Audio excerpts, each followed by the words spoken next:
I have to say, I'm a little bit worried because I think this book is a little bit darker. So should we be prepared to, have cushion in front of eyes moments, or is it in front of eyes moments? Well, I think it certainly is going to be darker. It's going to be literally darker because the colours are darker in terms of the cinematography. It's not all green grass and blue skies. There's some beautiful scenery, but just the tone of it is kind of darker pictorially. And then there's a lot more action going on. We've got kind of many more fight scenes, many more fight sequences. And I think, we're still going to be, it's still made for a family audience, but there are some serious deaths in it. There are some serious kind of losses, and it's not all sunshine, I'm afraid. How was it coming back to it? Because it must be a bit like a family and coming back and seeing everybody again, like, ooh, catch up and see what everybody's been doing. Yeah, it's great. The four Pevensies, the four of us, we all keep in touch pretty regularly.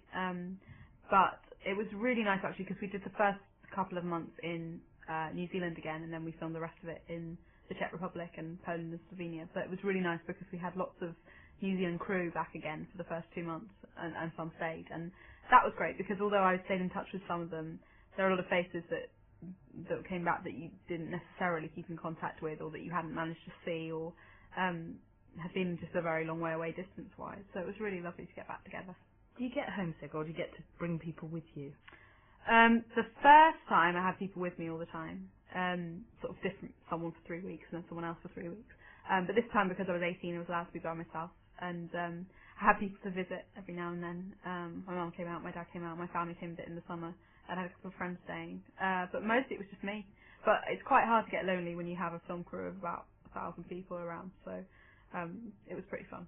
Was it constant phone calls, though, from your mum and things? Are you behaving yourself? You're on your own? I don't like it. No, she was pretty good. I've got a younger brother and a younger sister at home, so I think she had a handful anyway. Oh, and is it true that the director let you nip off and go back to do your school prom? He did, yeah.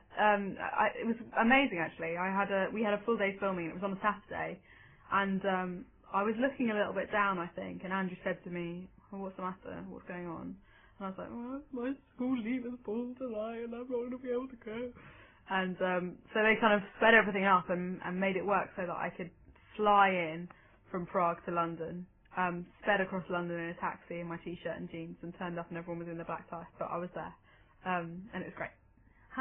When you make an entrance like that, how are the other kids? Because they must be a little bit jealous, even if they don't want to give it away. But the Green Iron Monster must be there a bit when you. Yes, I've just come back from Prague. Yeah, I don't know. I was at an all-girls school actually, which you'd think would be really catty and bitchy and awful. But everyone was really good about it. I think to be honest, I think it is a certain amount down to how you handle it. Because if I waltzed in and was like, "Hello, I'm here, where's my red carpet?" then I'm sure that everyone would absolutely hate it. But most people were really supportive, and really, really nice about it. I'm very lucky.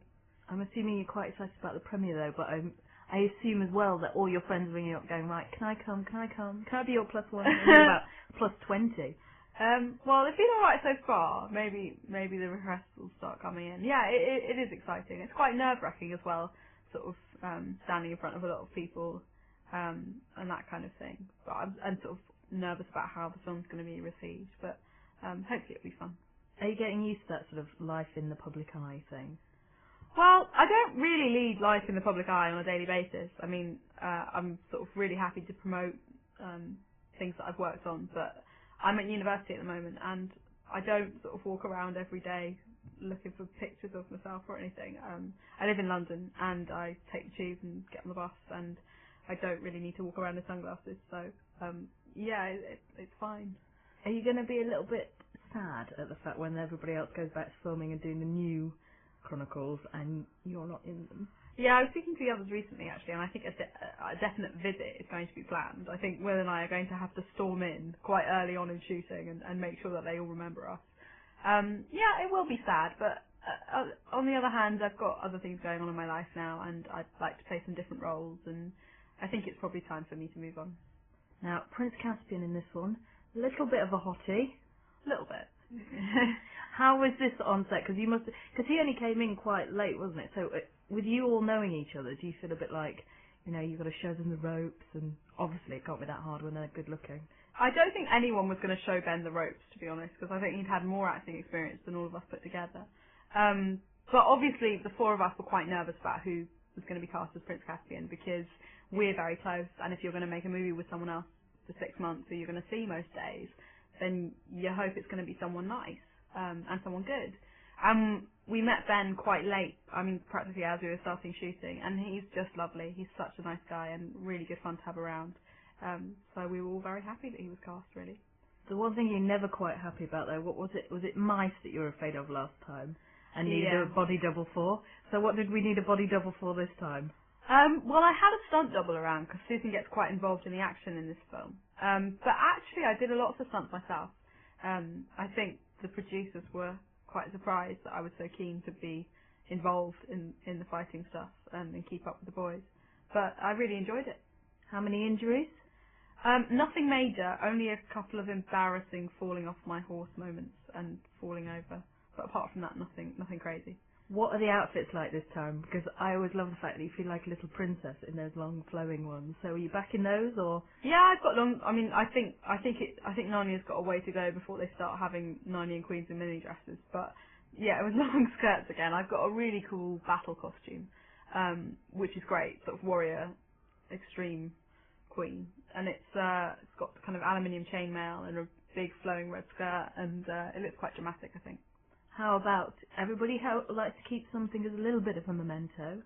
So what did you nick from the set? We shouldn't say. You're not a kleptomaniac, but come on, you must put something in your bag as a little memento. I don't think I took anything off this one, but I did a lot on the last movie. On the night of the premiere, the director gave us all our weapons, or our presents from Father Christmas. So I have a bow and arrow at home, which is lovely.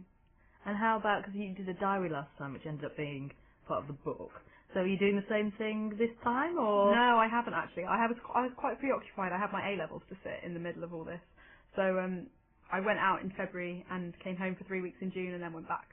But I didn't really have time for a journal because I was preoccupied with the revision. And you still managed to end up at Oxford. You're very clever, young lady. Well, I don't think clever. Lucky, very lucky. Because you're at the same college now, aren't you, that C.S. Lewis was did he he taught teach that? Yeah, he taught that for 20 years. Is that a bit weird? Because they must all pick you out sometimes at lectures or whatever and go, but you'll know all about this. Well, I haven't had that so far, but it is kind of a crazy twist of fate or something. I wasn't really aware of it when I applied.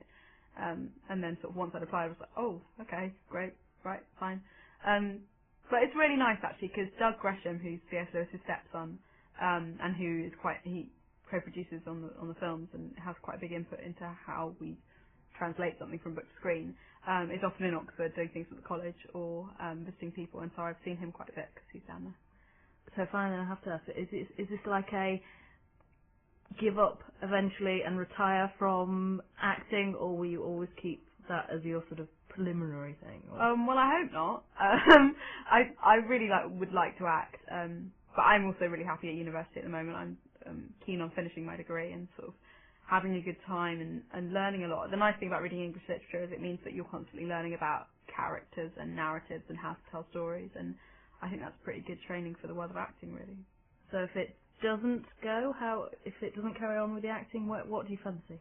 I don't know. Probably something in production. I think I probably always want to stay connected with this kind of creativity and this kind of world. Well, it's a good place to start. Very good. Thank you very much. That was lovely. Thank you. And I can't wait to see it now. Me neither. What's been like, oh,